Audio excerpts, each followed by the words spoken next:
جس طرح رسول اللہ صلی اللہ علیہ وسلم بیعت لیتے تھے، اسی طرز پر موجودہ زمانے میں بعض مذہبی لیڈر بھی بیعت کا طرز اپنائے ہوئے ہیں، اس کے بارے میں آپ کی کیا رائے ہے؟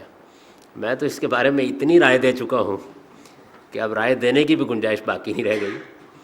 دیکھیے، بات یہ ہے کہ قرآن مجید میں جو بیعت کی تعبیر بعض جگہوں پر اختیار کی گئی یا حدیث میں، تو پہلی چیز یہ سمجھ لیجئے کہ یہ کوئی دین کا مسئلہ ہی نہیں۔ قدیم ترین زمانے سے عہد معاہدہ لینے کے لیے یہ لفظ استعمال ہوتا رہا ہے، یعنی یہ کوئی دینی اصطلاح نہیں ہے۔ جس طرح اب ہم حلف اٹھاتے ہیں یا کوئی معاہدہ لکھ لیتے ہیں، بالکل اسی طریقے سے قدیم زمانے میں یہ روایت تھی کہ ہاتھ میں ہاتھ دے کر عہد کیا جاتا تھا، اور پھر لوگ کہتے تھے کہ اب ہم اس عہد کی پابندی کریں گے۔ بعض اوقات ہاتھ میں ہاتھ دے کر عہد کیا جاتا تھا، بعض اوقات ہاتھ اس موقع پر چوم لیا جاتا تھا۔ یہ جو ہم حجر اسود کا استلام کرتے ہیں، یہ اسی قدیم روایت کی تعبیر ہے، یعنی یمین اللہ، اللہ کا ہاتھ اس کو قرار دے کر ہم اس سے عہد باندھتے ہیں، اور یہ گویا ایک طرح کی تمثیل ہوتی ہے خدا کے ساتھ عہد اطاعت کی۔ چنانچہ آپ دیکھیے کہ اس موقع کے اوپر جو رسول اللہ صلی اللہ علیہ وسلم نے دعا پڑھی ہے، تو اس میں یہ الفاظ آتے ہیں کہ ایمانم بکا و تصدیقم بے کتابک و وفام بے عہدک، یعنی میں اس حجر اسود کا استلام کر رہا ہوں خدا تعالیٰ کے اوپر ایمان کا اظہار کرتے ہوئے، اس کی کتاب کی تصدیق کرتے ہوئے، اور اس کے عہد کو پورا کرنے کے لیے۔ تو یہ گویا اللہ کا ہاتھ اس کو قرار دے کے ہم اس کو چومتے بھی ہیں اور ہاتھ بھی لگاتے ہیں، اور اگر اس کا موقع نہیں ہوتا تو اشارہ کر دیتے ہیں۔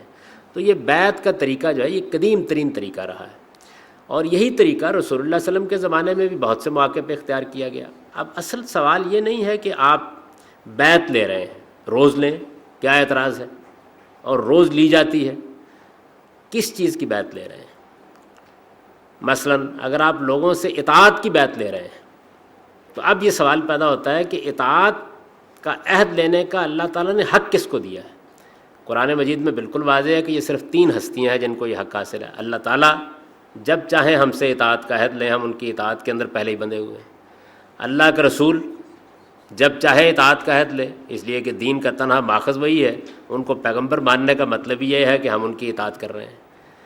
اس کے بعد تیسرا کیا ہے؟ مسلمانوں کا حکمران، اس کو اطاعت کرانے کا اختیار دیا گیا ہے، اور اس کے ساتھ ہی دنیا کا نظم قائم ہے۔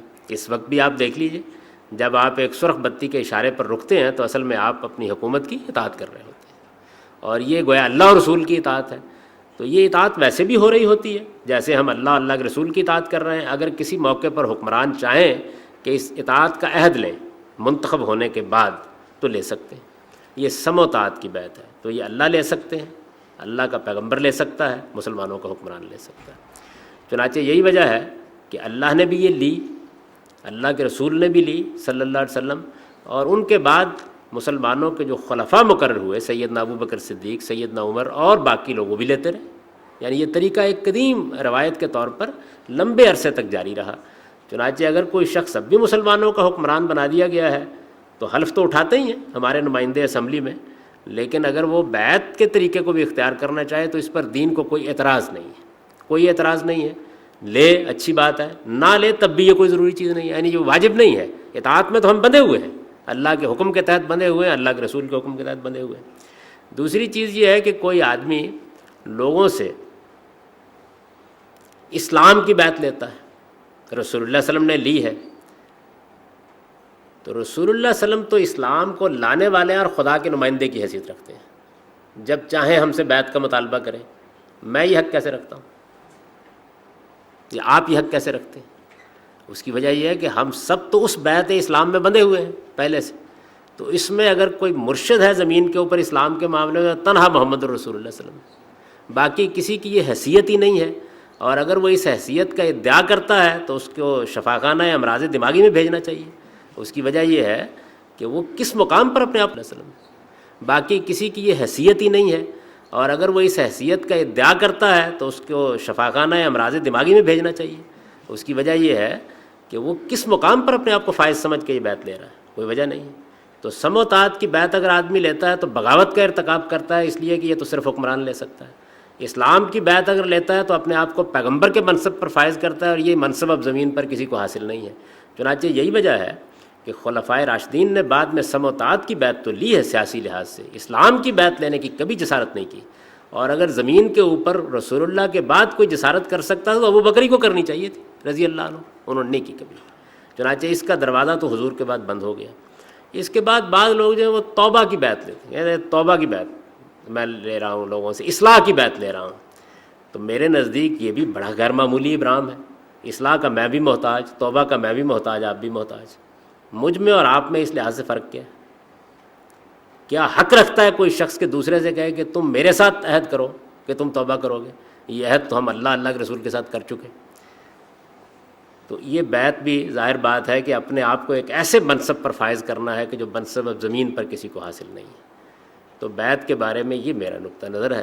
سمع و اطاعت کی بیعت مسلمانوں کے حکمران چاہیں تو لے لیں، کوئی لینا ضروری نہیں ہے، پہلے ہی ہم اطاعت کر رہے ہیں ان کی، جہاں کہیں بھی مسلمانوں کے حکمران موجود ہیں تو ان کے قانون کی پابندی کی جاتی ہے، جو قانون بنا دیا جاتا ہے اس کی پیروی کی جاتی ہے۔